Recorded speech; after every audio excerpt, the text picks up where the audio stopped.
Hi மக்களே, எல்லாரும் எப்படி இருக்கீங்க? நாம இந்த வீடியோவில் என்ன பார்க்க போறோம், ஒரு சின்ன காம்படிஷன் தான். அந்த காம்படிஷன் என்னன்னா, வந்து இப்ப நான் என்ன உங்கள்கிட்ட சொல்றது, கடலில் வந்து அந்த தம்பி ஒரு சின்ன கிணறு தோன்றாப்புல இல்லையா, அந்த கிணத்து கடல் அலையை அடிச்சுட்டு போகுதா இல்லையான்னு காம்படிஷன்.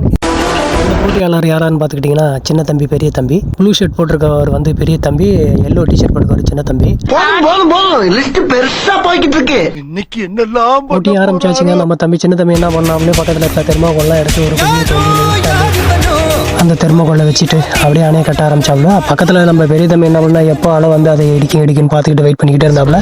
அது பார்க்கறதுக்கு நல்ல சுவாரஸ்யமாக இருந்தது. கடலாலையும் போயிட்டு வந்துக்கிட்டு தான் இருந்தது. அதுக்கப்புறம் நம்ம சின்ன தம்பி என்ன பண்ணானா, அவனுக்கு தேவையான அந்த தெர்மாக்கோல் இன்னும் உபகரண பொருள்லாம் எடுக்கிறதுக்காக போயிருந்தா. அந்த கேப்பில் நம்ம பெரிய தம்பி நல்லா சுவாரஸ்யமாக பார்த்துக்கிட்டு இருந்தாப்புல. கடலில் வரும் ஆனால் வராம தெரியல. அதாவது வாய்க்கு வந்தபடி எல்லாம் பேசப்படாது, எதா இருந்தாலும் நியாயமா பேசணுமா இல்லையா? அதுக்குள்ள தம்பி எல்லா பொருளையும் எடுத்துட்டு வந்துட்டான். அந்த கேப்ல ஒரு ஆப்பிள் பழம் அந்த கடல்ல இருந்து வந்தது. அது என்ன ஆப்பிள்னு பாக்குறதுக்குள்ளேயே அடுத்தது தூக்கி எறிஞ்சிட்டான். திரும்ப அது எங்ககிட்டயே வந்து தூக்கி மாறி என்ன இன்னைக்கு ரொம்ப ஜாம் ஆகுது. கேட்ச் பிடிச்சிட்டு விளையாண்டுட்டு இருந்தோம். சரி, அந்த ஆப்பிள் எடுத்து சாப்பிட்ற கழுவி சாப்பிடலாம்னு பார்த்தா கஷ்டமா போச்சு. கடைசியில பார்த்தா அது பிளாஸ்டிக் ஆப்பிளே.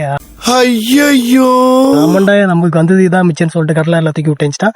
அதுக்கப்புறம் நம்ம சின்ன தம்பி என்ன பண்ணானா, தெர்மாக்கோல் வைக்கிறது அவன் விடல. அது ஒரு அணையே நினைச்சுக்கிட்டு அவனும் கஷ்டப்பட்டு அதை கட்டணும். ஆனா பெரிய தம்பி என்ன பண்ணா அப்படின்னா, போய் கடலாளியை கூப்பிட்டுக்கிட்டே வந்தாப்புல. பக்கத்துல வந்துச்சு, ஆனா ஒன்றும் பண்ண முடியல. என்னதான் சுவாரஸ்யமா இருந்தாலும் அதுக்கப்புறம் நேரம் ஆயிடுச்சுங்கிறதால கிளம்பலான்னு சொன்னான். ஆனா வர முடியாதுன்னு சொல்லிட்டானுங்க. கடலால வந்து அதை உடைச்சிட்டு போனாதான் விடுவாங்கிற நிலைமைக்கு அவனு 2 பேருங்க இருந்தானுங்க. ஆனா இது ஒரு பாராட்டக்கூடிய விஷயம் என்னன்னா, கடல்ல வராதுன்னு அவனோட சின்ன தம்பியோட நம்பிக்கை, அடிச்சு உடைச்சிட்டு போகணுட்டு பெரிய தம்பியோட நம்பிக்கை அது வீண் போகல. எங்களை இன்னமுமாடா நம்பிக்கிட்டு இருக்க. திடீர்னு ஒரு பெரிய அலை வந்து அடிச்சிட்டு போச்சுங்க.